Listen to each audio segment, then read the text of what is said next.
Hello everyone, welcome to the channel. तो आज हम लोग यहाँ पे कोई सेटअप या कोई स्ट्रेटजी नहीं डिस्कस करेंगे। आज जो हम लोग डिस्कस करेंगे, आपके जो ब्रोकर में आप जैसे ट्रेडिंग करते हो एफएनओ ट्रेडिंग में, तो उससे आप कुछ एक्स्ट्रा रिटर्न कैसे जनरेट कर सकते हो। तो बिना टाइम वेस्ट किए आइए चलते हैं आज के टॉपिक पर। आगे बढ़ने से पहले अगर आप मेरे चैनल में फर्स्ट टाइम आ रहे हो और आपने मेरे चैनल को नहीं सब्सक्राइब किया है तो मैं आपको रिक्वेस्ट करूँगा आप चैनल को सब्सक्राइब कर लीजिए। सामने देखिए बेल आइकन को भी प्रेस कर लीजिएगा, इससे आपको सारे नोटिफिकेशंस टाइमली मिल जाएंगे। तो यहाँ पे चलते हैं। पहले मैं आपको बताता हूँ, मान लीजिए आप एक ऑप्शन बायर हो और आप एक ऑप्शन सेलर हो। हाँ, आप इंट्राडे में ऑप्शन सेलिंग करते हो, एफएनओ आप आप पोजिशनल करते हो, कुछ भी करते हो, बट आप एक ऑप्शन सेलिंग करते हो, राइट। तो यहाँ पे अगर आपका पास मान लीजिए से एग्जांपल आपके पास 5 लाख रुपीज़ का मार्जिन है, 3 लाख रुपीज़ का आपका फंड है, तो उसमें क्या होता होगा कि आप जो है ऐसे हेज स्ट्रेटजियाँ करते होगे, या आप नेकेड भी आप चाहो तो एक दो साइड में आपका नेकेड हो जाता होगा, राइट। तो मान लेते हैं कि आप जो है इसमें हेज स्ट्रेटजी में 2 या 3 लॉट लेके जाते हो, उससे आप बेसिकली मंथ ऑन मंथ आप 2-3% रिटर्न जनरेट कर रहे हो। कोई भी आपके पास सेटअप है, कोई स्ट्रेटजी है, आज हम लोग उस पर नहीं डिस्कस करें कि वो कैसे जनरेट कर सकते। तो आपको जो एक्स्ट्रा फंड पड़ा है वो ब्रोकर के पास ही है, राइट। वो आपके पास नहीं है, वो ब्रोकर के पास है। उस एक्स्ट्रा फंड से भी आप पैसा जनरेट कर सकते हो और आपका एक्चुअल पैसा भी रहेगा। मैं आपको पूरा समझाता हूँ, एग्जांपल दिखाता हूँ आपको। तो यहाँ पे हम लोग कैलकुलेटर यूज़ करते हैं और यहाँ पे एक बार मैं नोटपैड खोल देता हूँ, तो आपको थोड़ा सा ईजी हो जाए। ताकि से आपके पास यहाँ पे मैं चलता हूँ, आपके पास 5 लाख रुपीज़ था, ठीक। आपके पास 5 लाख रुपीज़ था जिसमें से आप डिप्लॉय करते हो, ऑलमोस्ट डिप्लॉय करते हो अपनी ट्रेड में 3.5 लाख और 4 लाख, राइट। 1 लाख रुपए आप रखते हो अपने पास एक्स्ट्रा, राइट। तो आपका ये 3-4 लाख रुपए से आप डिप्लॉय करते हो, उससे आप मंथ एंड मंथ 2 या 3% जनरेट करें। अभी मैं आपको बताऊंगा कि आप इससे और बेनिफिट कैसे, एक्स्ट्रा इनकम कैसे जनरेट कर सकते हो। उससे आपके पास 5 लाख रुपीज़ है, तो 5 लाख भी, और आप जो भी सेटअप आप यूज़ करते हो, तो आप काफ़ी टाइम से अगर उसको यूज़ कर रहे हो तो you must be aware of the draw down. मतलब वो एक प्रॉफिट प्रॉफिट प्रॉफिट चल के जब वो लॉस आना चालू हुआ तो ऊपर पीक से कितना नीचे गया उसको कहते हैं ड्रॉ डाउन। इसके बारे में आप गूगल में पढ़ सकते हो, यूट्यूब में काफ़ी वीडियोज़ आपको मिल जाएंगी, राइट। तो जब आपके सिस्टम का आपको डीडी पता है कि मेरे सिस्टम का डीडी 3% का है, 4% का है, 5% का है, anything about 10% is I don't prefer that system. जो 10% से ऊपर का उसका डीडी है, राइट। तो यहाँ पे मान लीजिए आपका डीडी है फॉर एग्जांपल 5% का आपका ड्रॉ डाउन है, राइट। तो उसमें आप क्या करोगे, आप डबल, उसका डबल जो है आप अपने पास एज कैश रखोगे टू मैनेज M2M। तो कभी भी आपका डबल कभी भी हो सकता है हिट, आपका ड्रॉ डाउन आपसे डबल हो सकता है आपके हिस्टोरिकल ड्रॉ डाउन से। तो आप डबल कैश रखोगे टू मैनेज M2M, राइट। क्योंकि आपका अगर लॉस हो रहा है तो next day you need to have some cash, तभी आप उसको ट्रेड कर पाओगे, राइट। तो यहाँ पे मान लेते हैं आपके पास 5 लाख रुपीज़ था, तो आप उसका 10% हो जाएगा, आपका 10% हो जाएगा 50 के, राइट। तो आप 50 के रुपीज़ आपने एज ए कैश रखोगे अपने पास। तो जब आपने 50 पे एज ए कैश रखा, उसके बाद जो रिमेनिंग 4.5 लाख सॉरी या उसके बाद जो रिमेनिंग 4.5 लाख रुपीज़ आपके पास जो आपके डीमेट में है, अभी तक आपके पास 5 लाख था, बट अभी आप क्या कह रहे हो 4.5 लाख आपके पास है। उससे आप क्या करोगे, 550 लाख, सॉरी 4.5 आपके पास डीमेट में तो पूरा है, लेकिन आपने 4.5 लाख रुपीज़ का you will purchase some debt fund, right. This is equivalent to cash. तो डेप फंड के बारे में आप पढ़ना। डेप फंड्स में क्या होता है, आप जैसे लिक्विड बीज है, right, this is a debt fund, right. आप गिल्ट बीज है, this is a debt fund, है ना। तो आप कुछ भी डेप फंड्स को आप खरीदते हो, से आप अगर ETF, कोई नॉर्मल ETF खरीदोगे तो वो कैश इक्विवेलेंट है कि नहीं है, उसके लिए आपको जाके देखना पड़ेगा वहाँ पे कि इस दिस आप जीरोधा की इसमें देख सकते हो। जीरोधा आपको प्रोवाइड करता है लिस्ट आपकी मार्जिन वाली, तो उसमें आप चेक कर लेना। एक बार मैं दिखाता हूँ आपको। तो यहाँ पे हम लोग चलते हैं Zerodha hair cut list, right. तो यहाँ पे मैं चलता हूँ, अप्रूव्ड लिस्ट का आपको दिख जाएगी यहाँ पे, या तो है यू कैन सी। अब शायद उन्होंने कुछ चेंज कर दिया है, तो अब शायद चेंज किया है। तो ये देखो, ये जो जो इक्विटी है, these all are like non cash component. इसके लिए आपको कोलेटरल मार्जिन पूरा नहीं यूज़ कर सकते हो। मैं आपको अभी समझाता हूँ। एक होता है कैश इक्विवेलेंट, एक होता है non cash equivalent. Cash equivalent में आप क्या कर सकते हो, वो आपका एज ए कैश माना जाएगा, उसको एज ए कैश ट्रीट किया जाएगा। बट नॉन कैश इक्विवेलेंट में आपको, आप सेबी का रूल्स आ चुका है, तो उसमें आपको 50%, जैसे मान लो आपने 5 लाख का आपने प्लेज किया, उसमें 4.5 लाख का आपको कोलेटरल मिल गया, but this is only non cash component. तो इन दिस केस आपको क्या होगा, आपको मिलेगा 4.5 लाख रुपए, बट आप उसको पूरा तभी यूज कर सकते हो जब आपके पास कैश में भी 4.5 लाख रुपए है। सपोज करो आपके पास कैश में 2 लाख रुपए है, तो उस कोलेटरल मार्जिन से आप 4.5 नहीं, आप केवल 2 लाख ही यूज कर पाओगे, क्योंकि आपको 50-50% का रूल अपनाना है। आपके पास जितना है आप उसका आधा ही यूज कर पाओगे, मतलब 50% आपके पास कैश होना चाहिए, 50% आप नॉन कैश कंपोनेंट को यूज कर सकते हो। बट जो मैं लेता हूँ कैश कंपोनेंट, तो उसमें ऐसा कोई रूल नहीं है, आप you can use the entire margin, right. तो आप मान लीजिए यहाँ पे आपके पास ये नॉन कैश ETFs हैं, इसमें आप देख लेना, यहाँ पे इनकी पहले लिस्ट थी, आई डोंट नो अब वो लिस्ट शायद चेंज हो गई है। जैसे मॉम 200 है, मिड कैप ETF है, मिड 20 है, जूनियर 20 है, these all are cash component, है ना। तो इसमें आपको कैश रखने की नीड नहीं होती है। एक बार मैं बैक चलता हूँ तो शायद हम लोग को उसकी कोई लिस्ट मिल जाए, पुरानी वाली लिस्ट मिल जाएगी, तो थोड़ा सा ईजी हो जाएगा, आपको वहाँ पे दिखा दिया आप।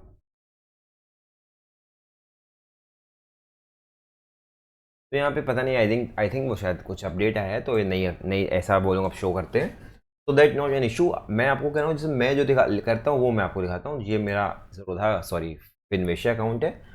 तो इसमें अगर हम लोग चलें, सॉरी हाँ, यहाँ पे अगर मैं चलूँ तो हेयर यू कैन सी मेरे पास ये क्या है, 4.5 का मेरा इन्वेस्टमेंट है। कैपिटल ही इसमें इतना है, 5 लाख रुपए का कैपिटल है। अब इसमें मैंने क्या किया, 4.5 लाख रुपए में मेनली मैंने LT गिल्ट बीज बाय किया हुआ है, ऑलमोस्ट 3 लाख रुपीज़ का। You can see this is a cash equivalent component. तो ये क्या देगा, 6% का आपको मंथ ऑन मंथ, आपका ईयर ऑन ईयर आपको रिटर्न देगा, राइट। तो यहाँ पे मान लीजिए 3 लाख रुपये, अब मैं आपको समझाता हूँ क्या हो रहा है। 3 लाख रुपये मैंने लगाया, मेरे को उसमें मिल रहा है 6%, almost I am getting 18,000 per year, divided by 12, that is 1,500 rupees मेरे को ये मिलेगा यहाँ से। मतलब मेरी कैपिटल पे कितना हो गया, 5 लाख रुपीज़ से कैपिटल पे कितना होगा, ये ऑलमोस्ट हो गया मेरा 0.03%, ठीक है। 0.03% मेरे को ये दे रहा है। अब मैं आपको समझाता हूँ कि हो क्या रहा है। आपने 3 लाख रुपये लगाया है, राइट, बट आपका जो कोलेट्रल आपको मिल गया वो 10% हेयर कट के बाद 10% एज ए सिक्योरिटी वो लोग हेयर कट ले लेते हैं। तो यहाँ पे मैं इसको कहता हूँ 10 - 10%, दैट इज 2,70,000, राइट। तो आपने 2,70,000 यू आपको ब्रोकर दे रहा है, you can trade this from amount. आप कुछ भी कर सकते हो, ऑप्शन बाय, ऑप्शन सेलिंग में आप कुछ भी कर सकते हो, राइट। ऑप्शन बाइंग के लिए आपको कैश, रियल कैश चाहिए होता है, बट कैश इक्विवेलेंट से आप क्या होता है, क्योंकि MTM मैनेज करने के लिए ऑप्शन बाइंग का लॉस हुआ है तो उसको आपको मैनेज करना है, राइट। ऑप्शन सेलिंग में भी सेम रहेगा, बट इसमें आपका ये लेवरेज रहता है, तो इसमें आपको इसको कैश इक्विवेलेंट को आप यूज़ कर सकते हो, राइट। तो यहाँ पे आपको दिख रहा है 2,70,000 रुपये आपको यहाँ पे मिल गया आपको काम करने के लिए। अब उसी में आप जैसे यहाँ पे समझो, आपने जो 18,000 रुपीज़ बनाया है वो आपने नेट तो आपने 30,000 ब्लॉक हुआ है ना, 2,70,000 तो आपको काम करने के लिए ब्रोकर ने दे दिया, बट आपका जो एक्चुअल मनी ब्लॉक हुआ that is only 30,000, and in 30,000 rupees आपको 18,000 का रिटर्न जनरेट हो रहा है, राइट। तो परसेंटेज वाइज देख लो कितना होता है, ऑलमोस्ट 60% का आप रिटर्न जनरेट करो। आपका कैपिटल ब्लॉक जितना हुआ है यहाँ पे उस पर काम कर रहा हूँ, आपका बाकी पैसा तो आपको मिल रहा है काम करने के लिए, राइट। अभी तक आप तो सारा कैश ही रखे हुए थे, आप कैश इक्विवेलेंट आपने कुछ प्लेज नहीं किया हुआ था। इसको आप जैसे बाय करते हो तो यहाँ पे आपको ऑप्शन मिलता है, आप किसी भी ब्रोकर से जान सकते हो, उसको प्लेज करते हैं। प्लेज करने में वो 10% का हेयर कट होता है, डिपेंड करता है security, but if you are pledging non cash component, cash component, then आपको 10% का हेयर कट मिल जाता है, राइट। तो यहाँ पे आप समझो मेरा ये 3 लाख रुपए का एक आपको ये दिख रहा है, राइट। और इसके बाद मैं आपको और दिखा देता हूँ यहाँ पे, ये देखिए ये सब बीज जो है, फार्मा बीज, मिड कैप बीज, NV20 बीज, SDFC स्मॉल कैप 250, राइट। और यहाँ पे आपको दिखाऊँ एल्फ, और यहाँ पे मैं आपको दिखाता हूँ, यहाँ पे FMGC, CPSC, PSU, मॉम 30 है ना, तो उसके तो मैं एक्यूमुलेट कर रहा हूँ, निफ्टी बीज, बैंक बीज, है ना। तो ये सब ETFC हैं। तो मैं मेनली जो मेरा पैसा लगा है इसको तो मैं अपने प्रॉफिट से जो भी आता है इस अकाउंट को मैंने एक्टिव किया है, जब भी प्रॉफिट होता है तो मैं इनको थोड़ा सा एक्यूमुलेट करता रहता हूँ। मेन जो मेरा पैसा पूरा लगा वो 3 लाख रुपीज़ मैंने यहाँ लगाया हो, राइट। बाकी इसकी जो वैल्यू होगी हेयर कट के यहाँ पे मिल चुकी है। तो मेरा आपसे यही, अब मैं आपको दूसरा अपना मेन अकाउंट भी दिखा देता हूँ। एक बार मैं आपको अपना मेन अकाउंट दिखा देता हूँ। तो ये मेरा मेन अकाउंट है ACA अग्रवाल का। तो इसमें ऑलमोस्ट 25+ की कैपिटल होगी। तो यहाँ पे देखो मेरे पास ये बॉन्ड पड़े हैं, राइट, GSEC 699, GSEC 702 और LT गिल्ट बीज। अब देखो ये मैंने यहाँ पे, अभी तक मैं GSEC बाय करा था, अभी मैंने रिसेंटली LT गिल्ट बीज को उठाना चालू किया। देखो यहाँ पे आपको अमाउंट दिख रहा होगा, ये 16,000 क्वांटिटी यहाँ पे पड़ी है। तो एक बार यहाँ पे total net invested 23 lakh rupees का यहाँ पे इन्वेस्टेड है, 25 लाख की कैपिटल पे ऑलमोस्ट सारा इन्वेस्ट है, राइट। तो यहाँ पे मेरे ड्रॉडाउन कम है तो मैं उस हिसाब से कैश कम रखता हूँ, राइट। तो यहाँ पे देखो, यहाँ पे ऑलमोस्ट 16.3 इन्वेस्ट है, यहाँ पे 1,90,000 इन्वेस्ट है, यहाँ पे 5 लाख इन्वेस्ट है, राइट। तो यहाँ पे मैंने अभी जो क्या किया, अब मैं इसमें इन्वेस्ट कर रहा हूँ बिकॉज इसमें क्या है, इसमें 7% मेरे को मिलता है और इसका इंटरेस्ट मेरे बैंक अकाउंट में आता है। इसकी वैल्यू इंक्रीज होती है, एल टी गिल पे इसकी ये NAV टाइप है, इसकी वैल्यू इंक्रीज होती है। कुछ 16.23 पे बाय था, 26.13 पे बाय था, अब इसकी वैल्यू को 26.59। तो इसकी वैल्यू इंक्रीज होती है, इसका इंटरेस्ट आता है ना। तो ये मैंने अब इसलिए बाय किया बिकॉज इसमें लिक्विडिटी इशू नहीं है, इसमें थोड़ा सा लिक्विडिटी इशू आएगा। You need to check bid and ask, है ना। तो बायर आ रहा है कि नहीं आ रहा है, एक बार मैं दिखाता हूँ। 699 GS26, यहाँ पे 699, होल्ड ऑन, 699 GS2026। तो यहाँ पे अगर आप एक बार चलोगे, ये ऑलरेडी है तो क्या होगा, जैसे यहाँ पे मेरा दूसरा लाभ राउंड है। तो यहाँ पे अभी तो मार्केट बंद है, जब आप लाइव मार्केट देखोगे तो आपको यहाँ पे सेलर दिख ही नहीं रहा होगा, मतलब आपको यहाँ पे बायर उस रेट में नहीं दिख रहा होगा। तो इसमें ऐसा दिक्कत होगी। लेकिन अगर हम लोग LT गिल्ट भी इसकी बात करते हैं तो उसमें आपको ऐसी कोई दिक्कत नहीं आती है। एक बार मैं चाहता हूँ, यहाँ पे देखें, डेप्थ देखें, तो यहाँ पे लाइव मार्केट में आपको भर भर के लिक्विडिटी मिलेगी। इसको बाय किया, इसलिए मैंने इसको बाय किया बिकॉज जब भी मार्केट जो है अगर फॉल आएगा, अगर से निफ्टी फॉल आता है, मैं एक बार निफ्टी का चार्ट ओपन कर, अभी जैसे निफ्टी का थोड़ा सा हम लोग को यहाँ पे चार्ट क्यों नहीं ओपन, 50 फाइन, यहाँ से देखते हैं ओपन करने की कोशिश। मैं इसमें चार्ट देखता हूँ, चार्टिंग में उसको यूज़ करता हूँ, ट्रेडिंग व्यू को, बट यहाँ पे समझ लेते हैं। निफ्टी यहाँ पे आपको ओपन कर, ठीक है, देख, मैं एक बार आपको यहाँ पे ओपन करके दिखा देता हूँ। तो यहाँ पे आप देखो, ये देखो आप यहाँ पे, ये समझो निफ्टी है, राइट। तो निफ्टी क्या कर रहा है अभी, ये देखो नीचे आ रहा है ना। तो ये समझो, जैसे आपको मैं बता देता हूँ, रिमूव इंडिकेटर्स में जाते हैं, यहाँ पे मैं 2 इंडिकेटर लूँगा, EMA 200, RSI। अगर जिसको कुछ प्राइसिंग नॉलेज नहीं है वो ऐसा कर सकता है, यहाँ पे जाके आप 200 EMA के पास जब आएगा डेली टाइम फ्रेम में, तब आप यहाँ पे इन्वेस्टिंग करना चालू कर सकते हो। और छोटी छोटी क्वांटिटी, जैसे मैं लिक्विड बीज जो ETF है, निफ्टी बीज हो गया, बैंक बीज हो गया, उसको एक्यूमुलेट करता रहता हूँ। जब जब डिप आता रहता है तो मैं उसको क्वांटिटी थोड़ी सी उठाता रहता हूँ, है ना। तो जैसे यहाँ पे देखो ये नीचे आना चालू हुआ है, तो अभी जैसे 200 EMA के पास आए तब एक्यूमुलेट कर लो, 100 EMA के पास आए तब एक्यूमुलेट कर लो, RSI 30 के नीचे जाए एक्यूमुलेट कर लो। जब भी आप देखना डेली टाइम फ्रेम में RSI 30 के नीचे आपको मिले, आप वहाँ पे कैपिटल अच्छी लगा सकते हो। हेयर पिवट ऑलमोस्ट 26 पे RSI था, 200 EMA पे सपोर्ट था, the last line is of 200 EMA, right. तो यहाँ पे आपने एक्यूमुलेट किया, आप फिर यहाँ पे जाके इस जोन में, जहाँ पे आपको इस जोन में जैसे आपको डाइवर्जेंस दिखें इस जोन में हाई के पास, तो आप एग्जिट कर सकते हो। 80 के आसपास ऊपर जब जाता है तो वहाँ 100% डाइवर्जेंस आते हैं। तो यहाँ पे देखो ये डाइवर्जेंस आ रहा था, ये नीचे जा रहा है, वो वहाँ पे ऊपर जा रहा है ना, यहीं पे ये ऊपर जा रहा है। मैं ये करूँगा तो ये ऊपर गया, ये नीचे गया है ना। तो इस रीजन में आपकी ये छोटी सी रैली जरूर मिस हुई होगी, बट आपको एक अच्छा सेफ एग्जिट मिला यहाँ पे। उसके बाद डिपेंड करता है कि आप उसको, ETF है तो देखो ETF को तो होल्ड अपने को करना है। अगर आप कुछ वैसे कर रहे हो तब तो आपको वहाँ पे निकाल देना चाहिए। अब आप ट्रेंड फॉलोइंग स्ट्रेटजी करते हो तो आपको डाइवर्जेंस से निकालना चाहिए, राइट। अब देखते हैं यहाँ पे आपको जैसे दिख रहा होगा, यहाँ पे अभी आपने क्या किया, ये समझो। तो मैं चलता हूँ एक बार, तो उस केस में मैं क्या करता हूँ, मैं वहाँ जाके इसको यहाँ पे निकाल दूंगा और मैं जाके निफ्टी 20 में पैसा लगा दूंगा, राइट। जैसे यहाँ पे मान लो एग्जांपल के तौर पे यहाँ पे अभी मार्केट जैसे डाउन आ रहा है, राइट। तो अभी मैं थोड़ा थोड़ा एक्यूमुलेट कर रहा हूँ, 100 EMA के पास आएगा, मैं कुछ क्वांटिटी वहाँ से निकालूंगा उसकी। जैसे ये स्विंग दिख रहा है आपको, ये स्विंग जैसे निकाला जाएगा तो we will be trading near 100 EMA, right. तो ये स्विंग निकलेगा, 100 EMA के पास आएगा। अगर ये आता है तो आई एम नॉट सेइंग कि यहाँ आ रहा है, बट अगर आता है then what I am going to do, मैं यहाँ पे उसकी 50% क्वांटिटी को निकालूंगा, से ₹1,00,000 निकाल के मैं निफ्टी 20 में बाय कर दूँगा। यहाँ पे तो ये निफ्टी 20 है, ETF को निफ्टी 20 हो गया, मैं mid cap 20, mid win 50, Nifty 20 इसमें लगाना, राइट।